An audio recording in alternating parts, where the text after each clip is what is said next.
सना को आज दफ्तर में कोई काम है, वो नहीं आ सकेगी। शुक्र है खुदा का। और बाबा अच्छा ही है कि सना बाजी नहीं जा रही, और सादुल्ला साहब भी नहीं चाहते कि आजर भाई की जमानत से पहले किसी को खबर हो। मिनाल का phone. Hello. I am sorry uncle, मैंने बहुत सोचा, लेकिन मेरा दिल बिल्कुल नहीं चाह रहा कि मैं ऐसे शख्स से जाके मिलूं जिसकी वजह से मेरी जिंदगी तबाह हो गई है। मैं अच्छी तरह समझ सकता हूँ बेटा कि तुम्हारे दिल पे क्या गुजर रही हो। नहीं अंकल, आप नहीं समझ रहे। अगर समझते होते तो कभी भी ना कहते कि मैं आजर से मिलने जाऊं।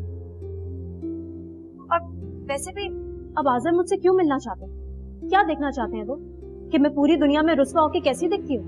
नहीं नहीं नहीं, नहीं बेटा, ऐसा बिल्कुल नहीं है। मैं आजर की हिमायत नहीं कर रहा, लेकिन इतना जरूर जानता हूं कि वो ऐसी गिरी हुई हरकत नहीं कर सकता। कोई गलतफहमी है।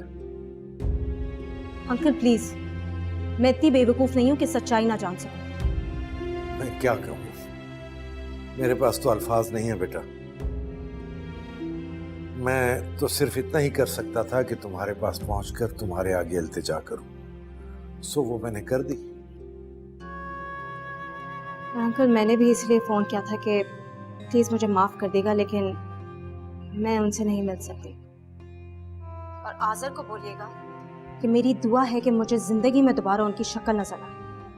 जो उनसे नफरत है, शदीद नफरत।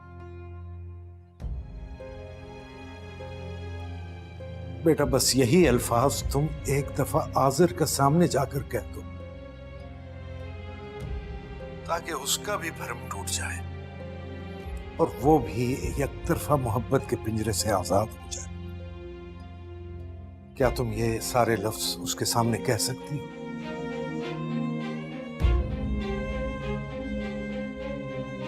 जी कह सकूंगी, उनके सामने जाके कहूंगी मैं।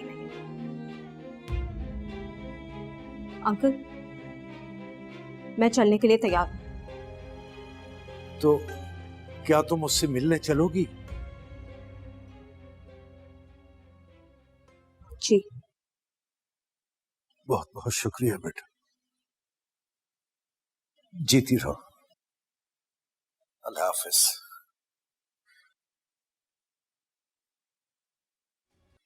मिनाल आजर से मिलने के लिए आ रही है, दुआ करो कि सब अच्छा हो।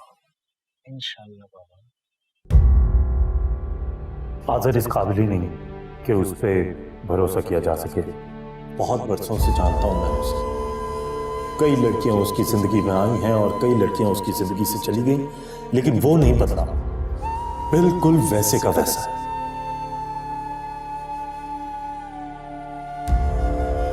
मुझे किससे शादी करनी है उसके लिए मुझे तुम्हारे मशवरे की जरूरत नहीं है।